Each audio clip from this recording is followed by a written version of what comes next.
So a little bit about me. I'm a mom, I'm a wife, my family's up there.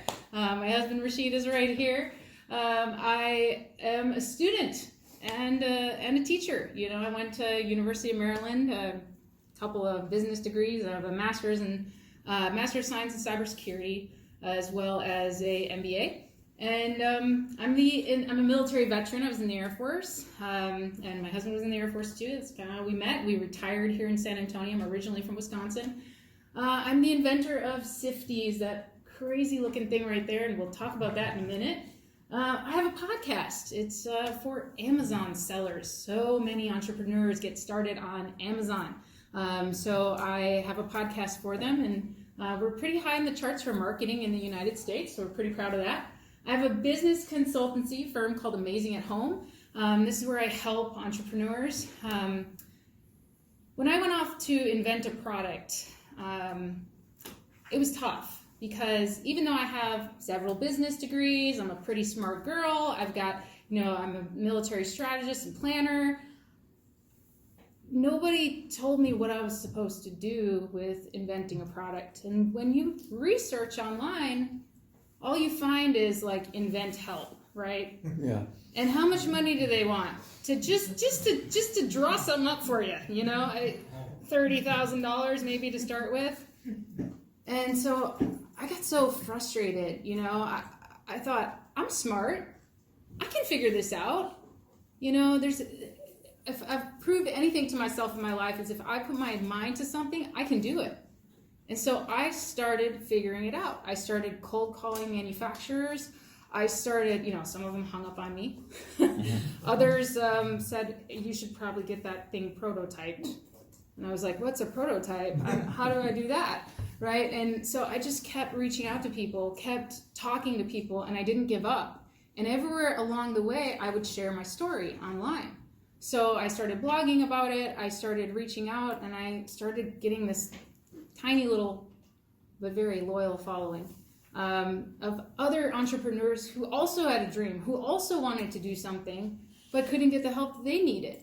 And they couldn't believe that I was giving this information away for free. They're like, how is this possible, And so pretty soon they started asking to consult with me. So here I am launching my brand, I'm doing all these things, I'm working a full-time job, and I'm like, man, something's got to give here. And before I knew it, I had more clients than I knew what to do with, and I was turning down calls.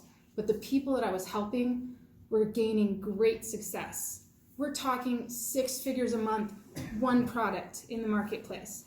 I knew that I had a knack for helping people. I knew that I had something. And so all of a sudden, what I thought I was on this journey to invent a product turned around to be on a journey to help other entrepreneurs do the same. And so that's where Amazing at Home was born. And then on that journey, I met some other entrepreneurs, and I started this little company called the Canton Fair Experience. I don't know if you guys have heard of the Canton Fair. Who's heard of the Canton Fair?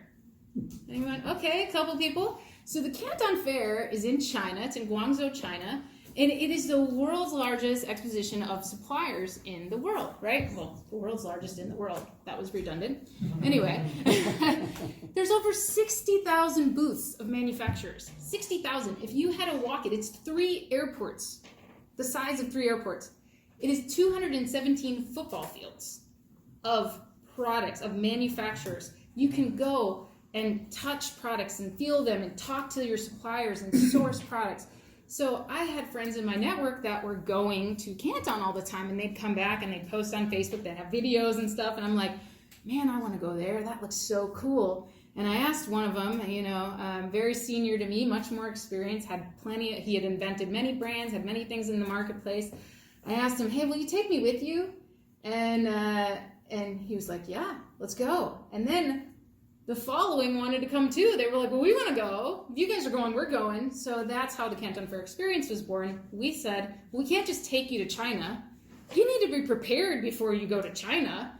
You can't just go there and find a manufacturer. So my partner Steven and I, we said, okay, if we had to come up with something to actually teach entrepreneurs how to do this from start to finish, how to do product development and design and learn about manufacturing and the processes and learn negotiation and all these things. How would we do it? And we did it. We put together this 200-page book. We put together over 40 hours of coursework, and we called people from around the world, and now they come to China with us twice a year. And we just took our second trip, and so we're going again in April. It's really fun. But anyway, so that's how the Canton Fair experience was born. And I also have another company called Digital Fire. We help with training for e-commerce. And I just acquired a software company called Rebate Jet, and that is just for shopping and deals. So that's kind of fun. Let me say something. The Sure. Canton Fair, whoever got our announcement that was sent out, they have well, it's actually on our website too, but if you look at the announcement and the write-up, you'll find links on there, and one of the links has to do with their trip she went to the Canton Fair.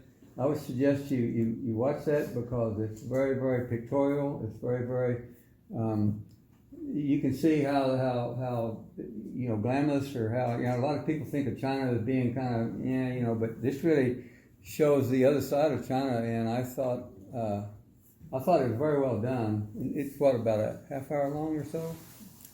30, 20, it was, it had a pretty good links to it, and I would suggest, you go to it and look at it because it was enlightening to me. So, whatever. Definitely. Our goal is always to give back, so we try to give as much free training as possible along with our program. So, all right, so Sifties, this is my product. This here is my product, right? So how did I go on this journey to invent this product? First of all, I started by being annoyed with the current solutions. I have chronic severe migraines. That means I get 15 or more migraines a month, and they're triggered by smells. And cat boxes stink a little bit. Who has cats? Anybody have cats? Okay, yeah, you know about scooping, you know about it, it's not fun. So, we were cleaning the litter boxes. Rashid will say, I was cleaning the litter boxes twice a day, and they still stunk. I was like, gosh, there has to be a better way. So, of course, every time I'd go TDY, I'd be sketching. What do you think I was sketching? I was sketching a litter box, right? Because I thought the problem was the litter box. I could somehow make a better litter box. So I'd have my little sketchbook out. I know all you inventors out here are sketching stuff up all the time. So I'm just figuring this out. All of a sudden, I wake up 2 o'clock in the morning one morning, and I'm just like, oh, the problem is the litter box. Oh my goodness, the problem is the litter box. We are contaminating the litter by messing around with the scoop. And what happens with a sifting litter box? I don't know, those of you who have cats. You have cats. What happens with the sifting litter box? Does the goop get stuck on there? It's gross. It's just, it's gross. Nobody, for us, we humans, we figured it out. We got toilets, why can't, we're still picking up dog doo-doo, and we're still scooping up treasures in the cat litter box, So I was like, there has to be a better way, So I wake up at 2 o'clock in the morning, and I literally start pulling apart one of those mesh laundry bags, like that kind of looks like the back of that chair over there. I'm pulling it apart, and I'm laying it over the bin, like a tote bin, and I just start like pouring, and I'm making a total mess. 2 o'clock in the morning. He's used to that, poor guy. But I'm like, okay, I have something here. So I go to Home Depot, and I build my first prototype. And of course I'm scared, right? I'm like, well, what if this guy at Home Depot steals my idea? I know now that 99% of people have ideas and they don't do anything with them because people always tell me their ideas. Like, you're going to do something with my idea. I'm going to tell it to you. Great. So, I go out there, I build my prototype. I take like mesh, basically, metal mesh, and I put it on a wooden frame, and I stick it over a wastebasket like this. And it works great. You just pick up the litter box, you pour it in, and you're done. The nasty stuff stays on top, the clean stuff stays through to the bottom. At first, I thought I was just inventing something to make it easier to clean the cat box because we were cleaning it twice a day. Well, all of a sudden, we were using this ugly prototype, and we didn't smell anything anymore. We used to dump the whole cat box once a week because, it just gets nasty, right? All of a sudden, the litter didn't stink anymore. We brought people with dogs. How many people are dog people? Got dog people in here? Oh man, you dog people. Okay, so I brought you into my laundry room, okay, where I have 3 cat litter boxes, couldn't smell a thing. I knew I had something, and I knew I had something huge, and I knew the litter box could not compete with me. But I also knew that I was going to have to educate customers, because to this day I still get returns because people are like, it's not a litter box. That's right, it's not a litter box. So it's one of those things when you invent something that's kind of new to the category, you have to do more customer education, right? So that's kind of where I went through. I had these aha moments. I started prototyping. I realized that I had to, that I needed to get this thing. This is actually 3D printed, this right here. This is the actual size of the sipping basket. We built in these little feet so that after you're done, so this goes over the top of the bin, and the bin comes with it, right? So you buy the whole unit, and you just dump your litter box in there. The nasty goes right here, and you just tilt it, and the pile of nasty here, and then it goes right into a bag. When you're done, you put this down to the side, you pour the clean litter back in the box, and you're finished. So what used to take me 15 minutes of sweeping and scooping and nasty, now it takes me less than a minute, and I can clean 3 litter boxes at once. So it's a game changer for people who have multiple cats, and guess what? If you do your market research, there are over 54 million cat owners in the United States of America alone. So do I have a market? Yes, I do. Now, everybody doesn't use clumping litter, but most people do. And so I think 1% of that market is enough for me, right? So this was our final 3D printed prototype. We built this 3D printer ourselves. And you know, we got it out there. It was really fun. And then we painted it and shellacked it and everything else and used it in our first videos. So that's kind of my story of the stinky cat litter box. I sell this product on Amazon.com and on my website. And this year I'm expanding into big box retailers. But the problem was that bin right there is huge. It's eating up all of my margins because to ship that direct to consumer costs a lot of money, people.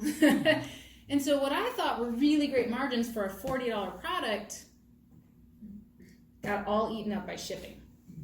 Now when I move into retailers, I'm also taking up more space on the retailer shelf. So I need to shrink this thing down, and I thought, how in the heck am I gonna shrink this thing down? Enter Canton Fair. I go to Canton Fair, I see a laundry basket, a collapsible laundry basket. This laundry basket actually collapses completely down flat. It has wheels too, but I'm not doing the wheel thing. But anyway, this was one of the first samples that I ever received from a manufacturer in China. And so now we just did our final sample, and we're doing a relaunch. We made this all completely seamless in here. This is easily wipe out a bowl, you know. Nothing wet goes into this bin anyway, but it's got a waterproof lining.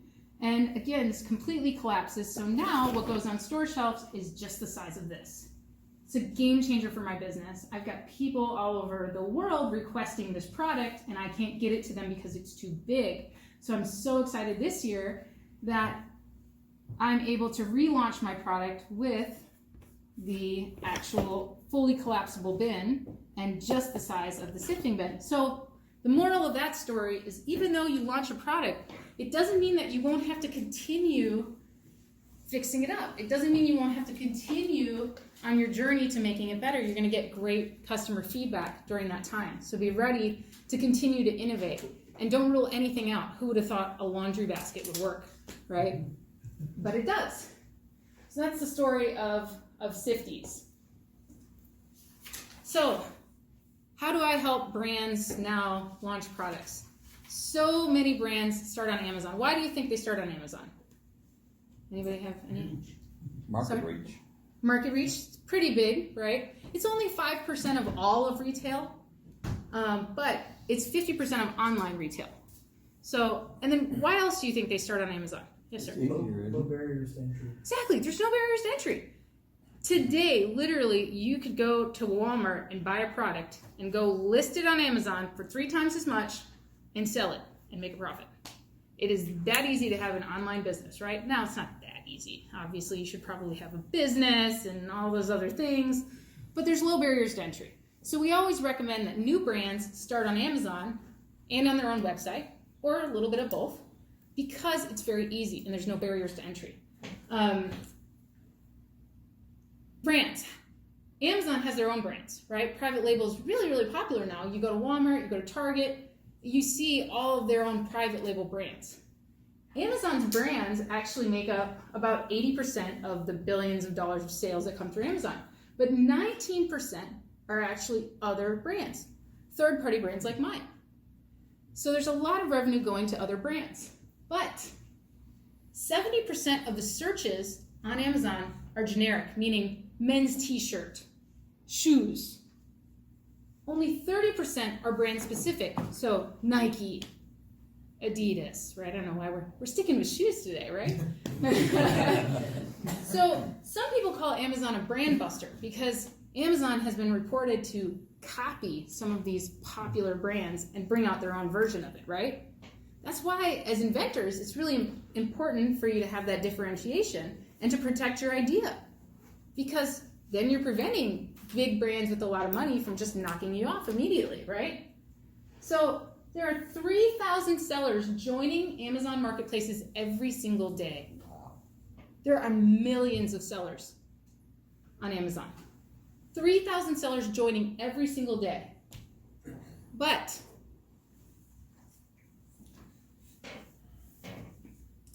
of those millions of sellers, only 20,000 of those millions were able to actually build a business. So the number of Amazon sellers with more than $100,000 in sales per year, that's sales revenue, that's not profit. In 2015, 70,000. In 2016, 100,000. In 2017, 140,000. Why? Well, number one, margins. Nowadays, average retail margins, there's so much of a price war, right? These brands are putting them out there, they don't have enough margin and they're failing. And so they're not able to quit. They started as a side gig and they're not able to turn it into a business. They get stuck, right? They can't treat it as a full-time job. They can't treat it as a business. So less than 20,000 were able to actually build a business. Less than 1% of the sellers of over 1 million US-based sellers, not to mention the sellers all around the world, less than 1% of those generate more than 20 billion in sales. So not a lot of people really making it well. It's like any saturated marketplace, right? There's only going to be a few leaders. So how do we become the leader? Of those brands that do really, really well on Amazon, right? And they do really well in the marketplace. They have a website, they're doing everything well, they're reaching an audience. How do they make it past the sharks? Who do you think said this? People always think you have to have a great idea. Great ideas are cheap. Execution is hard. Aren't you? Nope. Oh. Robert Herjavec. But good guess. I like it. So execution is hard. Would we agree?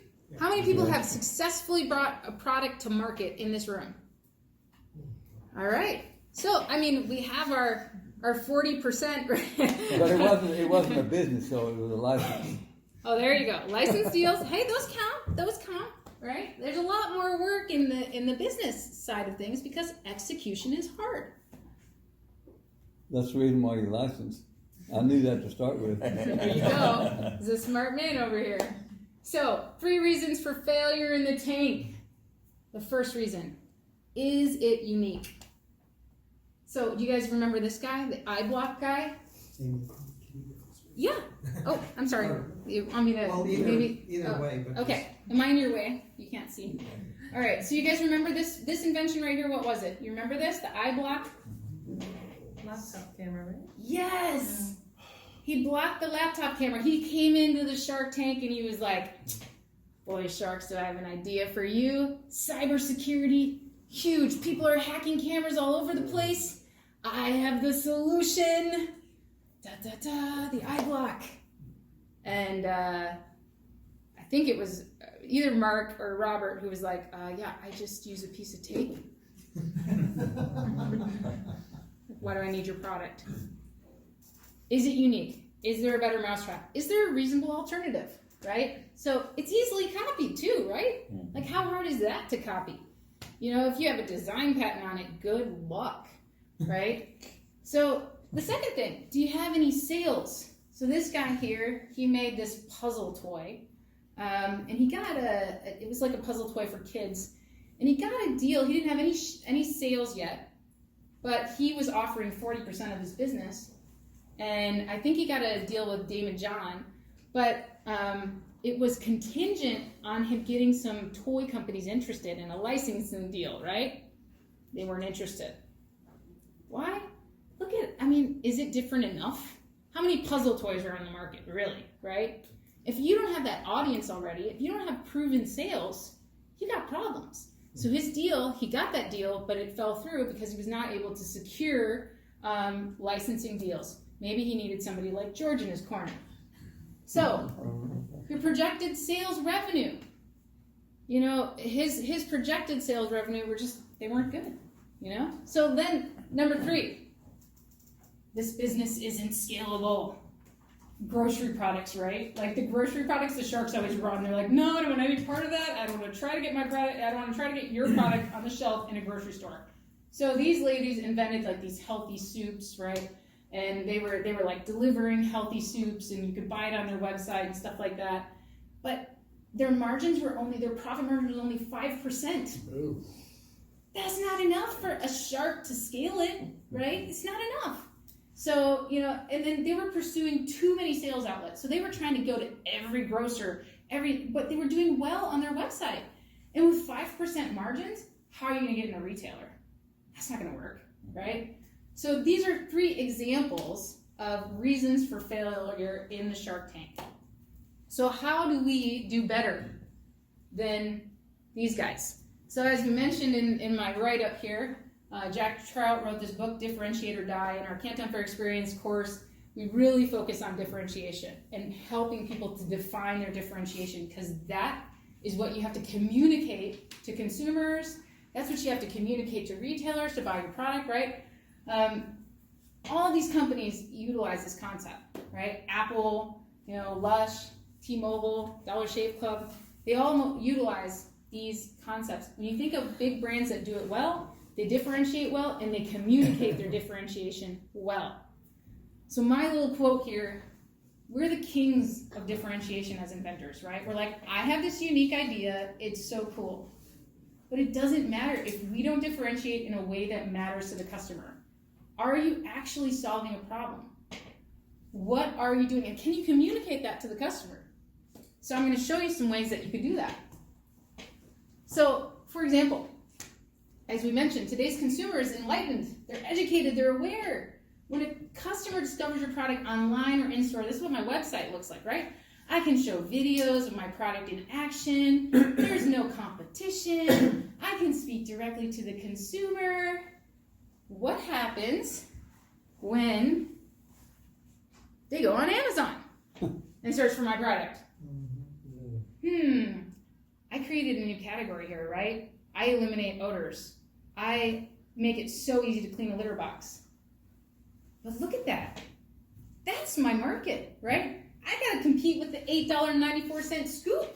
I've gotta compete with all these litter boxes, this new Speedy Sift thing. I got so much competition, even though I invented something unique. So it comes back to, how am I defining my differentiation to the customer? Because they have this. Even walking down an aisle at Walmart and looking on the store shelf, right? Look at how many options you have. All the price tags, there's so much going on there. So you really have to be able to communicate your concept and speak to the customer. So this is the key, your unique selling point. I teach a class on brand messaging, and I define brand messaging in a formula of 3 steps. Number 1, tell them what their problem is. What is your problem? Your litter box stinks. It stinks bad. What is your solution to that problem? Completely eliminate the odors. Get rid of them. The third part of that brand message is, what does your life look like now with my product in it? If you're not communicating, whether you have a service-based business or a invention, if you're trying to sell your license to someone for your idea, if you cannot communicate the problem the customer has, your solution for it, and what their life looks like now, you will fail. you will not get a deal. Because that's what we're focusing on. We're not focusing on features, oh, it's stainless steel. Who cares? Why is it stainless steel? What does that do for me, right? So it's really, really key to everything, to communicating to the successful launch of your product. And can somebody tell me why you think it's key in scaling your business? So if it's not scalable, it's not usable, really. I mean, you can't multiply it times 1,000 stores or whatever. Yeah, exactly. So if you're not making sales Right. by communicating your differentiation, then you're not going to scale anywhere, right? You're just going to stay right where you're at. You're going to keep trying to make sales. You're going to spend all this money on advertising that isn't going to convert. But also, what she's saying, you have to, if you're an entrepreneur, you have to communicate with the customer.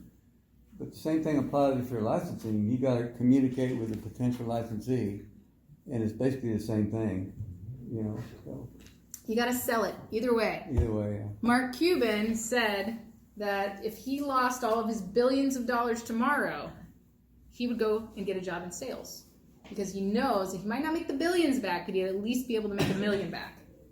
And so that's a big thing. You got to be able to sell. It's a really important part of your business. And how do you sell? By defining your unique selling point.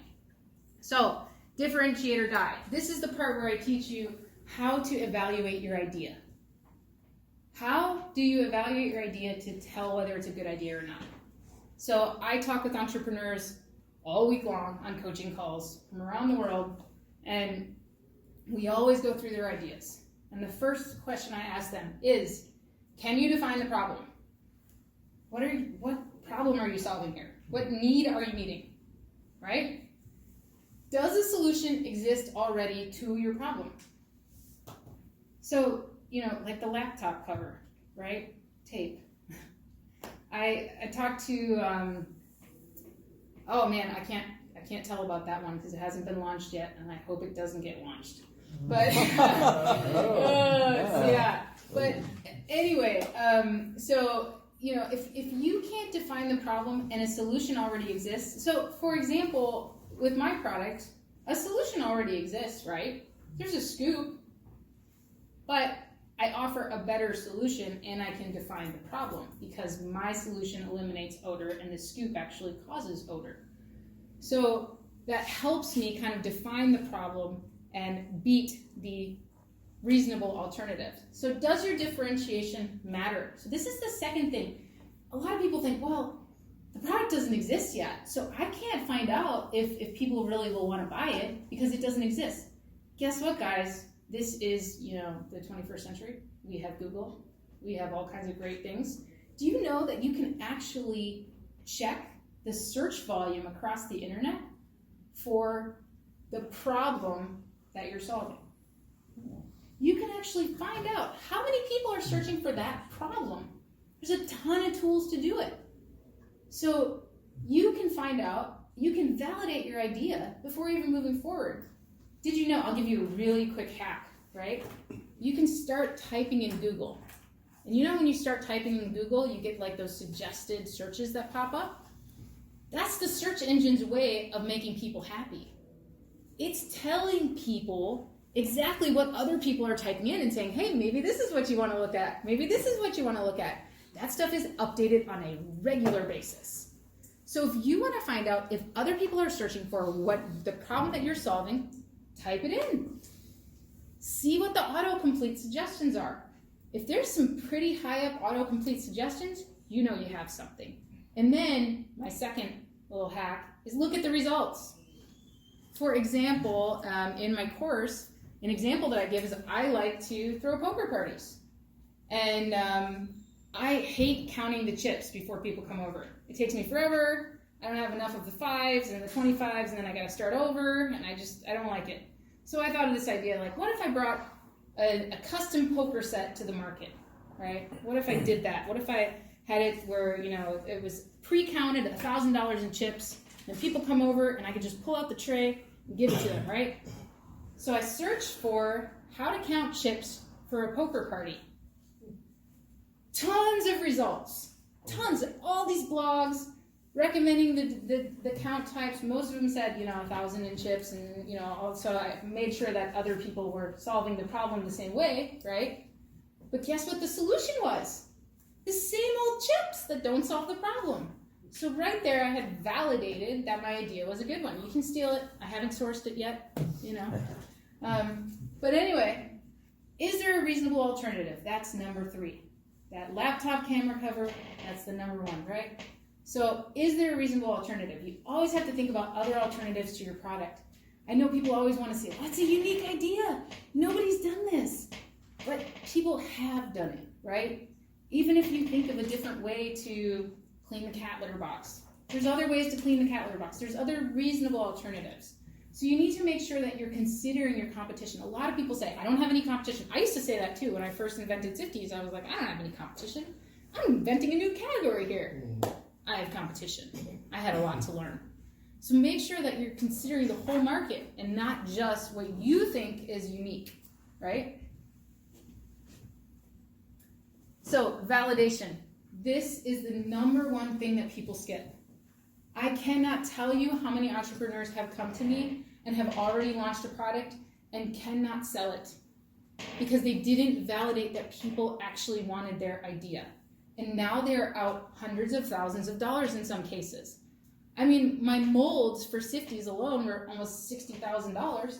Can you imagine if I hadn't validated the idea? If I hadn't figured out that someone actually wanted to buy this, that I was solving a real problem that people cared about?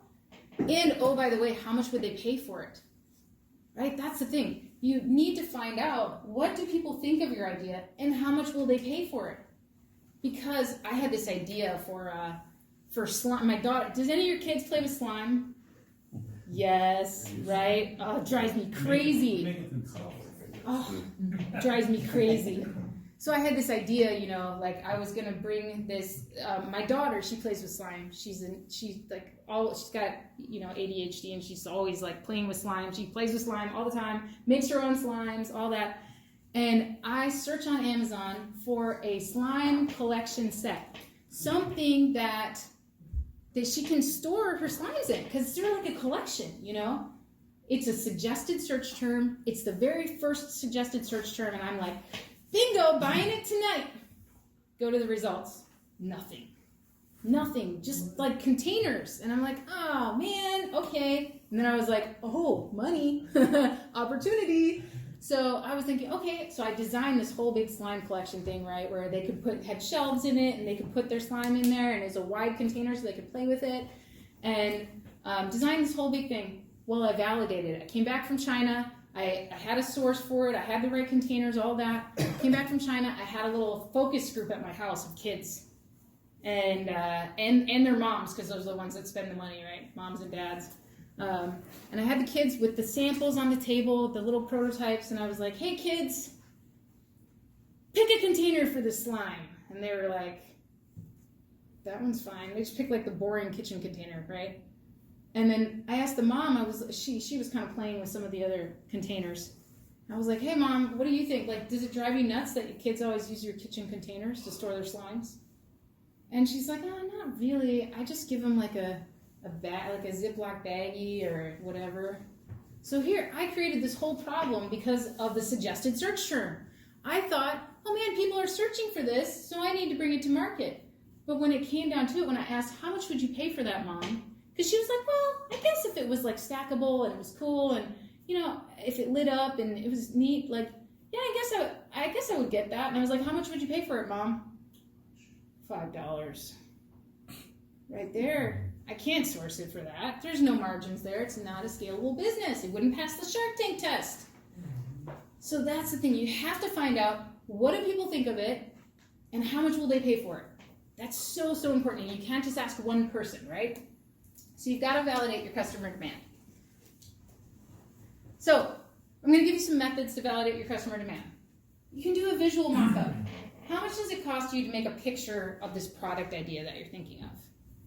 You can go on Fiverr. It's like a freelancer website, right? Fiverr. And you can type in like mock-up. And somebody who does 3D CAD like this guy over here, they'll put they'll make it look super cool and super real, just like it's like it exists in real life. You take that and bring it to a Google surveys. Like there's that pick for you, a pick FU is the website, and you can get tons of opinions for really cheap. And you can just put 2 things up there and go, okay, so put your big competitor, right? So I can put like my sifting litter box or scoop next to mine, and I can say pick one. Now that might cost me $40 to get 100 responses, but how much did those molds cost me? I mean, you want to validate your idea, and how hard is it to pay somebody, $50 on Fiverr to draw a mock-up for you? Now, I know what you're thinking, right? This is the biggest thing that I get. People go, but Amy, somebody's going to steal my idea. They're not going to steal your idea. If you put it in like my group of entrepreneurs, yeah, somebody's going to steal your idea. Don't do that. But if you put it in, like, if you're making a camping product and you put it in a group of campers, you just post that picture on Facebook in the group of campers, right? They're not going to know that this product doesn't exist yet. You're going to ask them those 2 questions. You're going to say, hey guys, what do you think about this? And you're going to get a bunch of answers. They're going to say, oh, I've seen that somewhere. Oh, really? Where? Oh, no, I just used this for that. Great feedback, right? Define your differentiation. Perfect. Or, oh, yeah, oh, that's so cool. Where can I get one? Where'd you get that? Really great feedback, And then the second question is what? What would you pay? What would you pay for it? Right, because we want to make sure that we have scalable margins. So that's what you can. You just create a visual mock-up, show it to people, ask their opinion, record and analyze their responses. So, method number 2.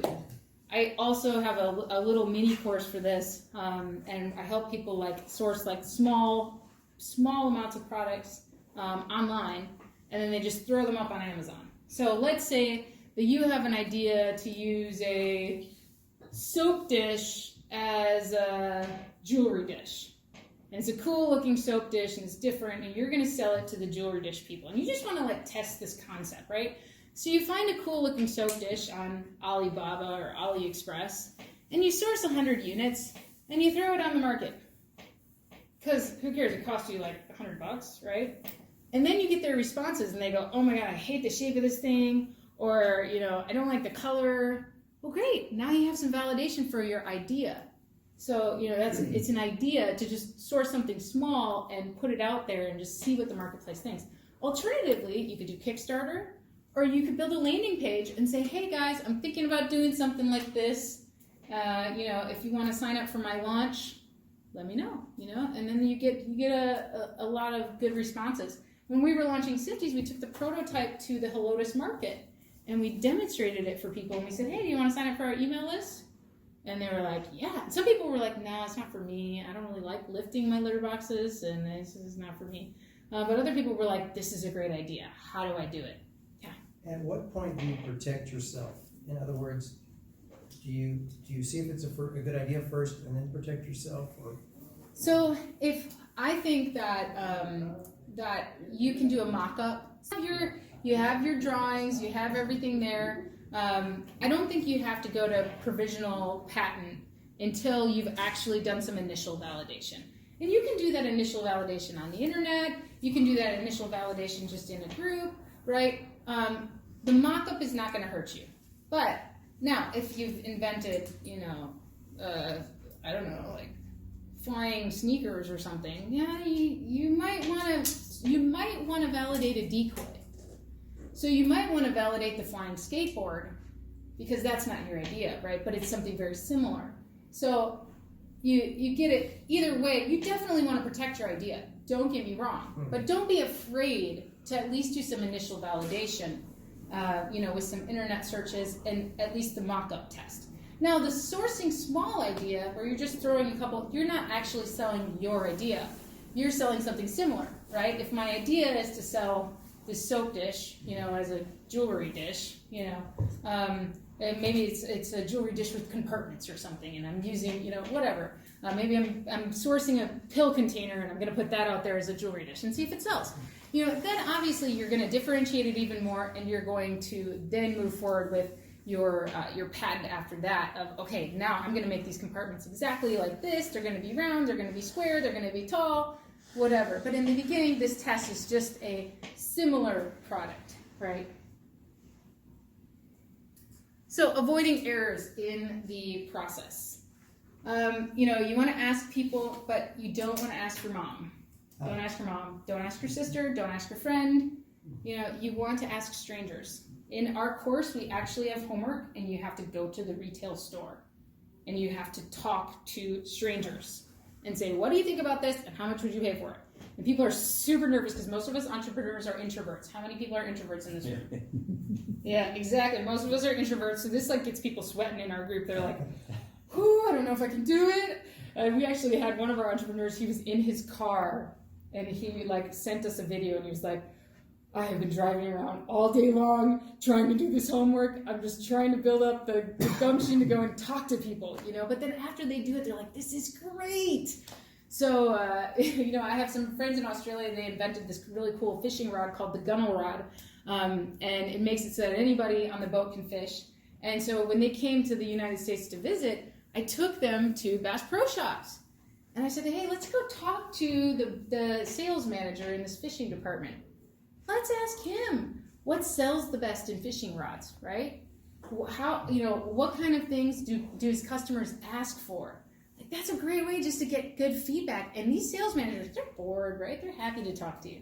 So don't be afraid to go and talk to people about your idea. All right, so when should you validate along the process, right? So you have you find your idea. So now you're going to validate your concept. We talked about that, like search on the internet, right? You're going to validate that people want to buy your product. Then you're going to find a supplier. And so like with my slime container idea, I found a supplier. I was like, okay, I validated that the search exists for it and that there's a demand for it. Then I found a supplier. Then I came back and I validated the price. And what happened when I validated the price?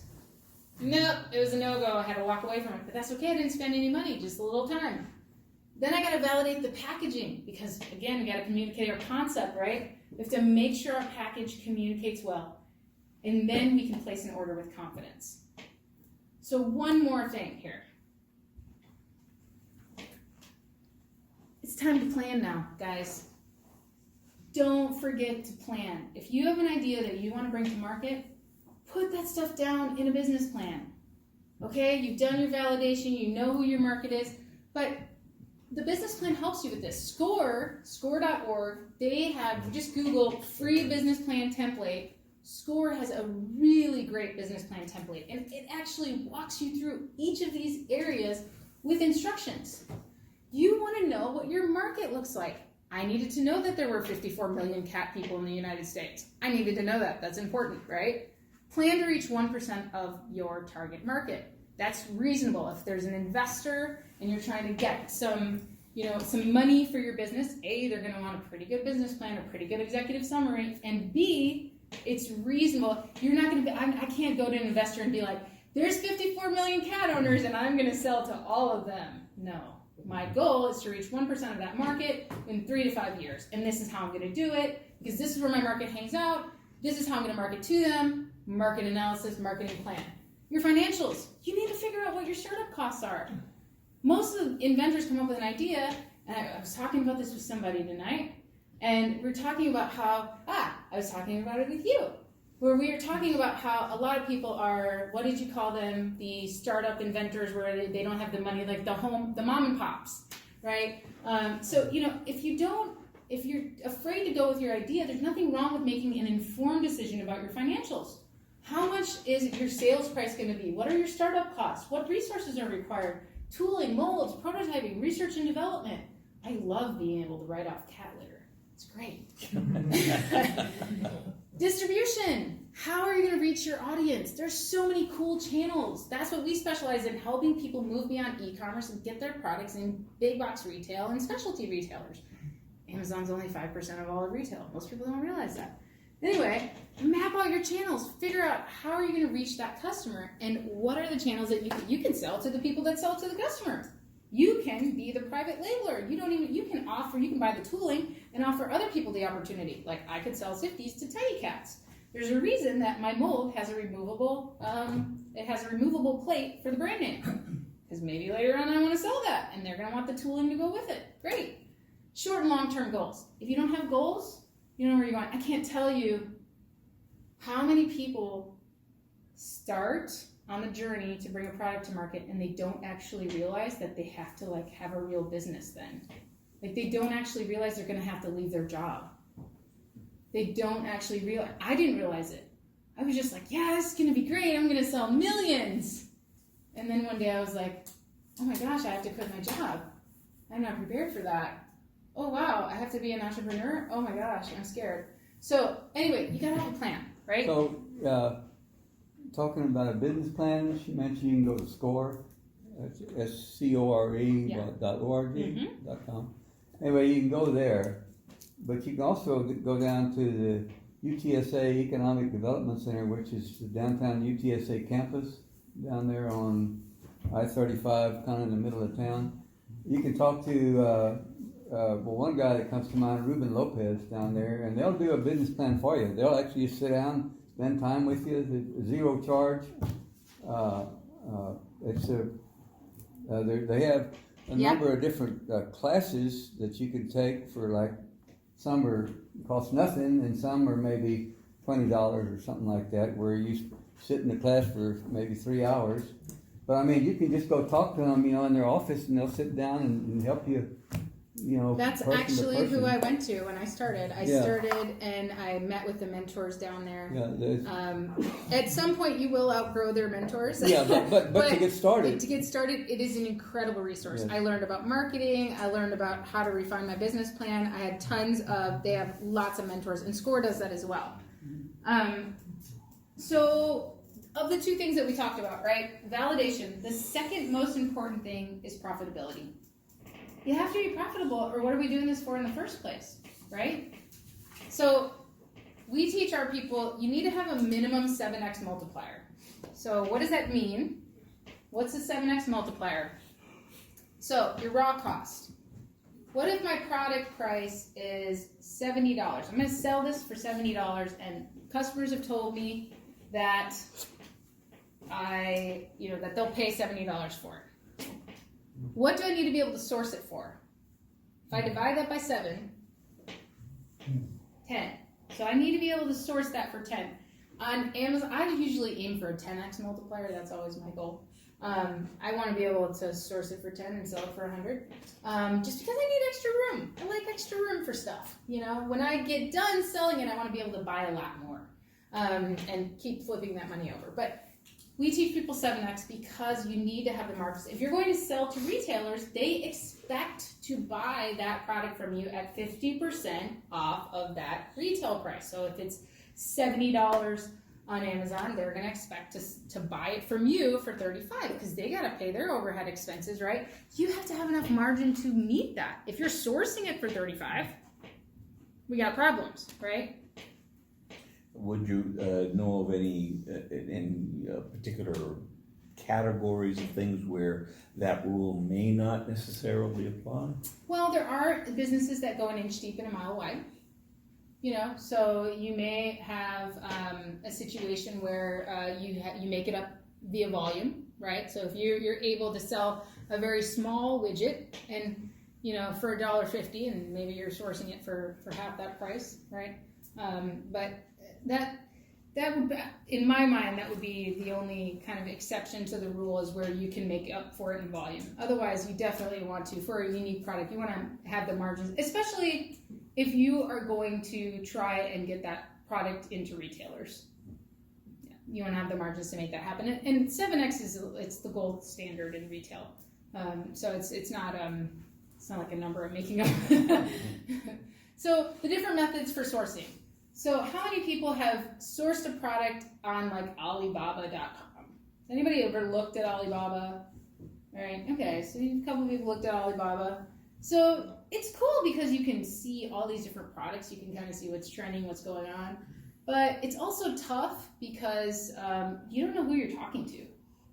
And there's some scary stuff happening out there. I have some friends in China that work with some of our factories out there.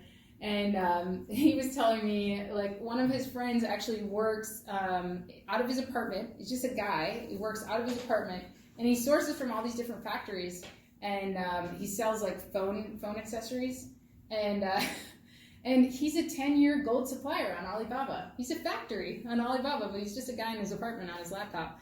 So you don't know who you're talking to, and that can be really tough. And it can take a long time. Sending samples back and forth and trying to communicate your concept with somebody that doesn't speak your language very well can really take a long time. Sourcing agents is another way to do that, right? You can find a sourcing agent. The problem is, in China, they actually have courses for college students to act as sourcing agents. You speak a little English, you can pass yourself off as a sourcing agent, you just go to this factory, and you just add a little extra money on there, and so they don't actually understand manufacturing. They can't actually negotiate for you. They don't know what they're doing.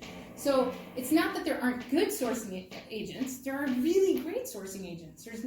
That's not what I'm saying. There's nothing wrong with using a buyer's agent. It's just there are a lot of shady characters out there, so you need to make sure, as in any business decision, that you're vetting your sources. The Canton Fair, we talked about that. Awesome. You can go shop all these factories at once, talk to them, go visit them. We actually take our participants on factory tours before they step foot in the Canton Fair because we want to teach them how to have the confidence to walk through a factory, what to look for, what should you be looking for, what certification should they have, how should they treat their people. Because if you get your product into retailers and that factory does not have the right certifications, your deal will go bad. So it's really important to know your factories and get out there and be part of the process. So that's why we bring people to China. That's why we help them experience this, because it can be overwhelming to think, like, I gotta go to China by myself, right? And then referrals. The cool thing about referrals is sometimes you have a really good relationship with your factory, and let's say you want to invent a new product, you want to do something else maybe in a new area. Well, you can ask your factory, as long as you have a good relationship, you can ask them, hey, will you tell, you know your cousin over there, he does, soap dishes, right? Like, can you refer me to him? And what's great is you get their pricing, you get the brother pricing, and then they want to take care of you too because you're an important client to them. So referrals is another way to find new factories as well. How much does it cost to go to the Canton Fair typically? It's free. It's free to register. A ticket to China, plane ticket. We took the whole family. We went bobsledding down by the Great Wall. That was kind of fun. But we started in Shanghai, stayed a couple days, visited a couple factories, and we went to Guangzhou. Stayed for the whole Canton Fair. That was, several phases, different types of products in each phase. Met our entrepreneurs there, all of that kind of stuff. And then we went to Chengdu and we visited the pandas. We got to feed the pandas carrots. It was so cool. And then we went to Beijing and I did a multi-city flight ticket. We went to Beijing and saw the Great Wall, right? It was $700 round trip. Wow. It's very affordable. And that was during when the most Westerners come to China all year long, right? So it's very affordable to go. And it's a really cool experience. And if you sign up for the Canton Fair on their website, they actually have a business visa registration. So they actually help you get your visa. So you have to get an invitation letter in order to get a visa to go. But they'll take care of that for you. So that's really good. Yes, sir. Are the vendors or factories sizing you up as avidly as you should be them as far as a customer? Yeah. That's a really important thing. This is why we have a whole course in this, because there's important questions that you need to ask. So many people go to the Canton Fair and they'll grab their business card and they'll walk up to the vendor and they'll go, how much is this? And they'll go, oh, okay, here. And then they walk away. Well, in China, relationships are they actually they don't have that many words in Chinese, but they have a word for a business relationship. It's called guangxi. And it's so important to them to build a relationship. And our entrepreneurs who have been sourcing from China for years and go with us find they save over 30 to 40% on their prices after visiting their factories and building a relationship and learning what we have to teach them. And that's game changing for a business. You're talking $50,000 on one order. I mean, what could that do for a business? And so many people never even go and visit their factories. But when you build that relationship, it's a game changer. It's so important to them. And so, it's just remember, it's about people. And actually, it's the next slide. So, the goal of negotiating is to build a relationship, not win a battle. In America, how do we do it? Right? We sit down at the table. You sit over here. I sit over here. Let's go. What do you got for me? Let's do it. It's not like that in China. In China, when you go and you visit your factory, they pick you up. They arrange all your transportation. We make tea together, we relax, we chat, we don't even talk business. Then we go to a big fancy lunch, take me to a VIP room, we get to know each other better. It's called the long dance. And then in the afternoon we do a factory visit, we kind of ask all the questions. I have so many factory visits are my favorite because I'm such a prototyping and molding nerd. But anyway, it's such a cool experience. And then you finally talk business after that. So it's really important to understand that if you build that relationship, if you remember that, and our number one thing that we teach people when it's about negotiation is we want the factory to be happy. Our business needs to be happy with the pricing, and our customers need to be happy. So that's something that we do when things get tense. We just say, hey, remember, I want you to be happy. I want to be happy. I want you to make money. I want to make money. And our customers are going to be happy, right? And it just breaks the ice. It really changes things for the way. So what happens though if things don't work out? I mean, how do they feel about you then after they spend all this time showing you? I mean, is there bad feelings or not? No, it's actually a normal part of business. In fact, we had a supplier that somebody else had a design patent on a product that we launched. And so we got back with the supplier and we're like, oh man, our stuff got shut down. We can't even sell this product. Somebody had a design patent on it. And he did everything. The factory actually also had a patent. And so they sent us all the information and we submitted all that. But unfortunately, the one in the US was the first to file. So, we just ended up selling the product locally. But the bottom line is we went and visited him at Canton because there's no hard feelings. We had a good deal and we worked together on that deal, and he felt really sad about it, and so it's all about that relationship. It's okay if it doesn't work out. In fact, I went with one of our entrepreneurs to two different factories, and one factory drove us to the next factory and dropped us off after spending a whole day with them. And guess what? She ended up going with the first factory. Well, do they speak English pretty well? Or? Yeah. You don't need to bring a translator with you to China. There's so many, nowadays, there's so many college students and stuff that they'll bring with them to Canton Fair. And there's usually at least one person in sales at the factory that also speaks English pretty well. Mm-hmm. In some cases, you'll want to bring a translator just so that, if the English barrier is tough, that you have that covered. Yes, sir. On the previous slide, you were talking about the only research on 1688. Can you elaborate on what that means on your previous frame? Oh. Sourcing agents? Yeah, so that's what I mean. Some of the students, they'll just research on 1688. What's that? Because, what is it? 1688. It's China's version of Alibaba. So it's all in Chinese. You can actually, it's kind of fun. Go to 1688, go to their website, and you can actually go to Google Translate and type whatever you're looking for in English, and then translate it, and then throw that in the search bar, and you'll see it. But you can also translate the whole page. Google will do that for you. But China doesn't like Google, so I suggest Mozilla or some other browser. But anyway, so 1688 is just often we'll compare prices there too. And that's a good way to find out if I also put Taobao and some other apps on my phone that are Chinese apps. And, if it's selling on Taobao where the Chinese shop for $2 and I'm getting a price of $3 from my supplier, I know they're making some good money, right? So what chance do you take? You go over there and you talk to them, you show them your product, you discuss how it's made and so on and so forth, but then it's free game over there if you don't have a Chinese patent, correct? No. Or do they? Will they sign?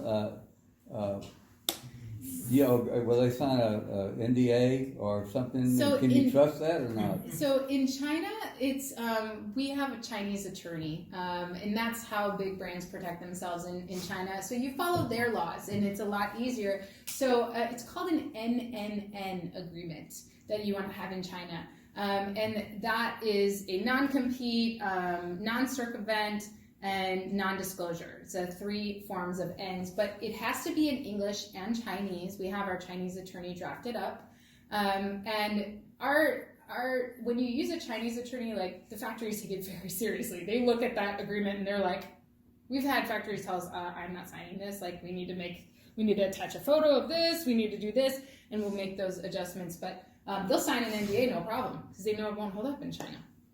So it's really important that you play by the laws of that country, right? Because you're not going to get anywhere with your idea. So if you want to protect your idea in China, and that's why we have a course on this, because it is, people automatically think, oh, the Chinese are just going to knock me off, right? Like they're just going to steal my idea and it's just going to be the end of it. But there are ways to protect. We also recommend that you trademark your brand name in China as well as in your area, wherever you're going to sell. So if you're going to sell in the US market, you also trademark that brand, because there's this other thing that's going on where China is the first to file for trademarks. So if they file a trademark on your brand name before it gets exported out of country, your goods will get held because they own that trademark. So that's another really important thing. It's important, bottom line, it's important to have a Chinese attorney, because for me, for a couple $100, that Chinese attorney draws up general terms and conditions. They draw up my NNN agreements. They take care of everything, and they also contact the factory and go over everything. So then the factories know you're not playing, right? They know that, okay, everything is very, but again, the relationships that I have with my suppliers in China are beautiful. And I really feel like they're my partner in business. And I love visiting them and seeing my products being made. And it's an incredible thing. And you can have those good relationships. You do need to protect yourself, of course. But the whole point is to build a relationship. The whole point is to make sure that you're doing your due diligence, you're building that relationship, and that you're protecting yourself from the laws of that country.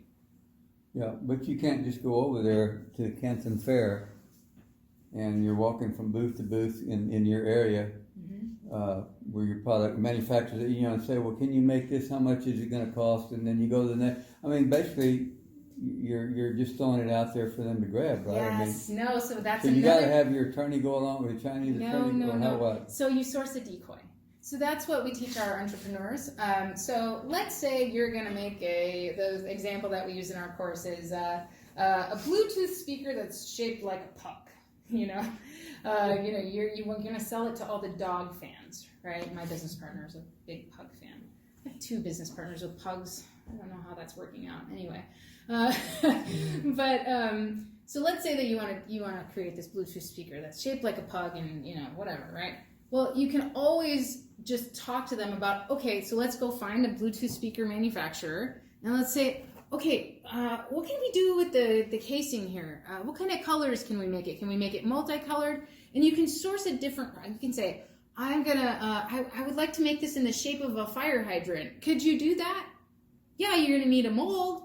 Okay, well, how much would that cost me? You can always source a decoy. You don't have to give away your idea. And then when it's time to actually enter into, then you go to the factory, you visit, you can have them sign the NNN right there, where you can then talk about the unique specifications of your product, or you can, just do the whole factory and continue on the decoy, and then when you make your decision, go back and you can even email them the document. Again, it's okay, but you can always source a decoy. You don't have to give up your idea when you're walking through the Canton Fair, and we don't recommend it.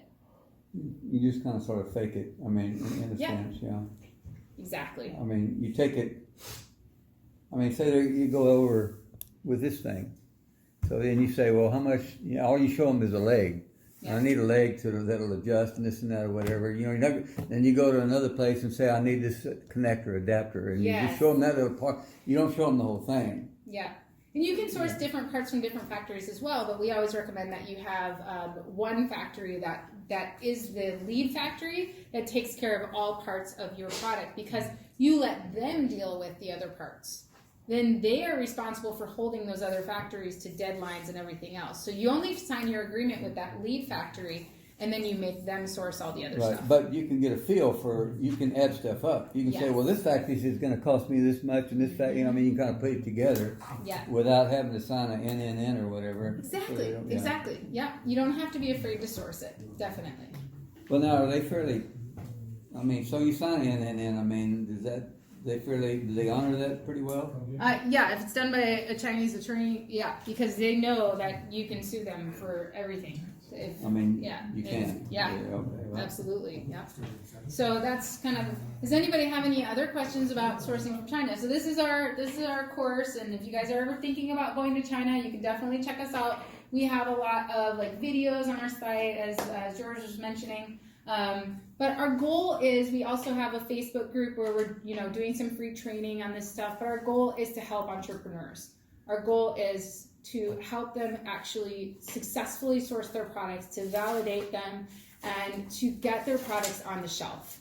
That is the goal, to actually build a scalable business. Is it just by class, or can it be individual? So, Training or help or whatever? yeah, I mean, I do consulting on an individual basis, so I work with lots of entrepreneurs on an individual basis as well. But this is like a full course. So we do like weekly live coaching. It's over 40 hours of training before you go to the Canton Fair. It's all online. So you're in a group with all the other entrepreneurs that you're going to meet, and you go through all of the courses, and you get 150-page training manual with everything. And then you meet us in China. We take care of all the logistics and everything like that, so you don't have to be afraid to go, and you can gain that confidence. And the reason we did this was because there was a huge need, and there were so many people that were not successfully making it, or they didn't have the margins to make it. One of our partners here is Timothy Bush, and he has a podcast called On the Shelf, and he helps people get their products into big box retailers. And he tells me all the time, he's like, Amy, I can't believe it. You wouldn't believe how many people make it all the way to Costco. Get their product on the shelf in Costco. That's a huge feat. Like, that's huge. That's container loads. That's millions of dollars. That's the difference of, like, $3,000 a month on Amazon to $900,000 a month in revenue. It's a game changer for their business. They're not making any money because they've done everything up to their wrong. They've sourced at the wrong margins. They don't have the right relationships. They don't have the right protections. So that is why we put this together, because we were like, people have to have the right resources to make it happen. So, but you can always, if you need some help along the way, there's my email address if you need it. If you need help along the way, you can always reach out to me. There's my website, amazingathome.com/contact. I have an entrepreneurs networking group. People help each other and support each other and lift each other up. That's completely free. I do weekly training in there, completely free. So my goal is to help entrepreneurs make things happen. So that's all I have.